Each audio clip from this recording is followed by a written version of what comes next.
सबसे पहले बुलेटिन का आगाज एक बड़ी खबर के साथ। भाजपा संसदीय दल की बैठक शुरू हो गई है। ये बड़ी खबर इस वक्त संसद भवन परिसर में बैठक हो रही है। पीएम नरेंद्र मोदी, भाजपा के राष्ट्रीय अध्यक्ष जेपी नड्डा समेत पार्टी की लोकसभा और राज्यसभा के सभी सांसद बैठक में मौजूद हैं। ये बड़ी जानकारी इस वक्त आपकी टीवी स्क्रीन पर। भाजपा संसदीय दल की बैठक शुरू हो गई है। तो बैठक में पीएम मोदी भी शामिल हो रहे हैं। बीजेपी के राष्ट्रीय अध्यक्ष जेपी नड्डा भी इस बैठक का हिस्सा है और भाजपा संसदीय दल की ये बैठक काफी महत्वपूर्ण मानी जा रही है। संसद भवन परिसर में इस वक्त ये बैठक चल रही है। विनीत कुमार इस पर ज्यादा जानकारी देंगे। विनीत, और क्या जानकारी बैठक को लेकर? जी, निश्चित तौर पर मैं आपको बताना चाहूंगा कि इस लगभग 9:30 बजे यह बैठक जो है वो पार्लियामेंट में शुरू हो गई है। वह संसद भवन परिसर में यह बैठक हो रही है जिसे प्रधानमंत्री नरेंद्र मोदी जो है वो संबोधित कर रहे हैं। मैं आपको एक बड़ी बात बताना चाहूंगा कि इस बैठक में बीजेपी राष्ट्रीय अध्यक्ष जेपी नड्डा और केंद्रीय और रक्षा मंत्री राजनाथ सिंह भी मौजूद है। साफ तौर पर यह जो बैठक है वो इस बार जो संसद का शीतकालीन सत्र है उसमें आखिरी संसदीय दल की बैठक है। तो निश्चित तौर पर यहाँ पर प्रधानमंत्री नरेंद्र मोदी जब संदेश देंगे तो निश्चित तौर पर जो बीजेपी की भविष्य की रणनीति है 2024 को लेकर के रणनीति है उसको लेकर के प्रधानमंत्री नरेंद्र मोदी जो है वो अपने सांसदों को अपनी बात रखेंगे। इसके साथ ही साथ अगर हम बात करें यहाँ पर तो यहाँ पर जिस तरह से हम विपक्षी पार्टियों का जिस तरह से हंगामा देख रहे हैं, उनका निलंबन हुआ है, जिस तरह से उनका शोर गुल चल रहा है, उसको लेकर के पार्टी की क्या रणनीति होगी इसको लेकर के भी चर्चा की जाएगी कि आखिरकार किस तरह से विपक्षी हमलों का जो है वो जवाब सरकार दे। इसको लेकर के संसद भवन परिसर में बीजेपी पार्लियामेंट्री पार्टी की बैठक जो है वो चल रही है। जी, तो ये बैठक इस वक्त जारी है। बहुत शुक्रिया तमाम जानकारी के लिए विनीत आपका। और आज दिल्ली में इंडी गठबंधन की मीटिंग होगी। इस मीटिंग में एसपी अध्यक्ष अखिलेश यादव भी शामिल होंगे। 5 राज्यों के चुनाव संपन्न होने के बाद कांग्रेस की तरफ से इंडी गठबंधन के प्रमुख नेताओं को दोपहर 2 बजे कॉन्स्टिट्यूशन क्लब में बैठक का प्रस्ताव दिया गया है। दरअसल 5 राज्यों के चुनाव के चलते मुंबई के बाद इस गठबंधन की कोई बैठक नहीं हो पाई थी, जिसके चलते कांग्रेस के साथ साथ 5 राज्यों में तालमेल न होने के चलते गठबंधन के भीतर काफी मतभेद देखने को मिले थे। इससे पहले 6 दिसंबर को इंडी गठबंधन की बैठक बुलाई गई थी, जिसे पश्चिम बंगाल की मुख्यमंत्री ममता बनर्जी और बिहार के मुख्यमंत्री नीतीश कुमार समेत अन्य विपक्षी दलों के नेताओं ने इससे किनारा कर लिया था। अब इंडी गठबंधन की बैठक आज होगी, जिसमें कहा जा रहा है कि सीट शेयर समझौते पर काम करने को लेकर बातचीत होगी। इस बैठक में शिवसेना, यूबीटी के मुखिया उद्धव ठाकरे, तमिलनाडु के सीएम एमके स्टालिन, पश्चिम बंगाल की सीएम ममता बनर्जी दिल्ली पहुंच चुकी हैं। साथ ही बिहार के सीएम नीतीश कुमार, आरजेडी के अध्यक्ष लालू प्रसाद यादव भी इस बैठक में शामिल हो सकते हैं।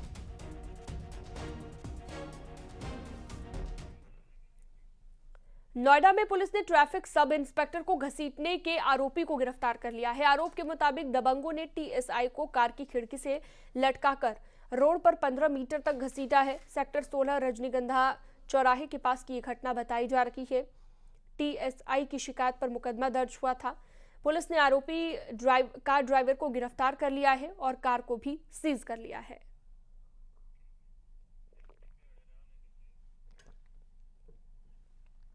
मऊ में पुलिस की लुटेरों के साथ मुठभेड़ हो गई। इस मुठभेड़ में 2 अपराधी पैर में गोली लगने से घायल हो गए और पुलिस ने दोनों को गिरफ्तार कर लिया।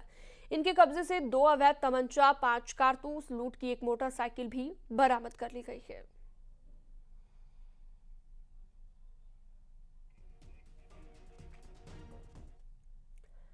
महाराजगंज में पुलिस और पशु तस्करों के बीच मुठभेड़ हुई। मुठभेड़ में 2 बदमाश गोली लगने से घायल हुए हैं। पुलिस ने 25,000 के इनामी रुस्तम को गिरफ्तार कर लिया है। पशु तस्करी के आरोपियों से पुलिस ने एक पिकअप, तमंचा और कारतूस बरामद किया है। पुलिस की गिरफ्त में आया 25,000 का इनामी रुस्तम बिहार का रहने वाला बताया गया।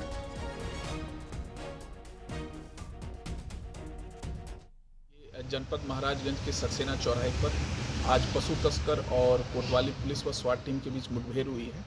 इसमें 3 पशु तस्कर गिरफ्तार हुए हैं। मुठभेड़ में 2 पशु तस्कर घायल भी हुआ है, जिसे इलाज के लिए जिला अस्पताल भेजा गया है।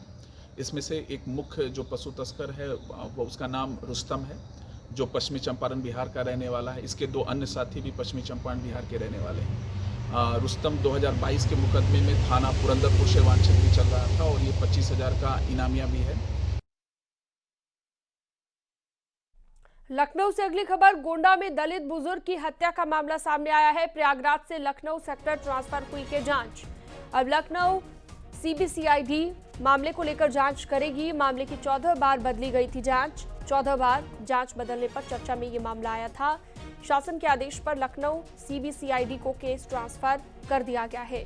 गोंडा में 2017 में हुई थी दलित बुजुर्ग रमई की हत्या।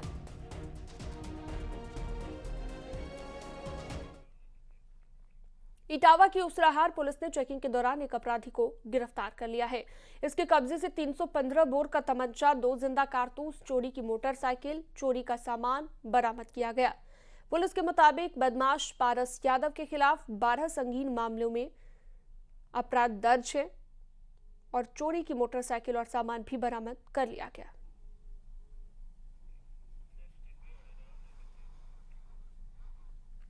और अगली खबर है मेरठ से, जहां पर एक मासूम गंभीर बीमारी से जूझ रहा है। बीमारी का नाम है स्पाइनल मस्कुलर एट्रोफी। मासूम के इलाज के लिए 17.5 करोड़ के इंजेक्शन की दरकार है। लिहाजा परिवार ने पीएम और सीएम योगी आदित्यनाथ से मदद की गुहार लगाई है। परिवार किदवई नगर का रहने वाला है। सांसद से मिलकर परिवार ने मदद की अपील की है, जिसके बाद सांसद ने मदद के लिए स्वास्थ्य मंत्रालय को पत्र लिखा है।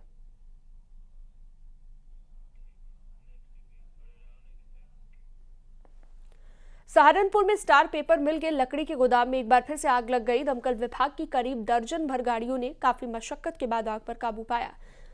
आसपास के जिलों मेरठ, मुजफ्फरनगर और शामली से भी फायर ब्रिगेड की गाड़ियां बुलाई गई हैं और इस अग्निकांड में अभी तक किसी के हताहत होने की सूचना नहीं है। पिछले साल भी पेपर मिल में फैक्ट्री कंपाउंड में आग लगने से एक कर्मचारी की मौत हो गई थी। आग लगने के कारणों का अभी तक पता नहीं चल पाया है।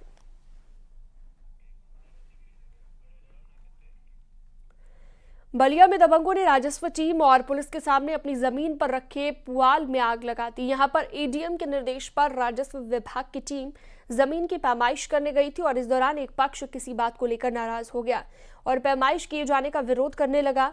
जब उसके मनमाफिक पैमाइश नहीं हुई तो अपने पुआल में आग लगा दी गई। पुलिस ने कानूनगो की शिकायत पर मामला दर्ज कर लिया। 4 आरोपियों को गिरफ्तार किया गया। सुखपुरा थाना क्षेत्र की ये घटना बताई गई है।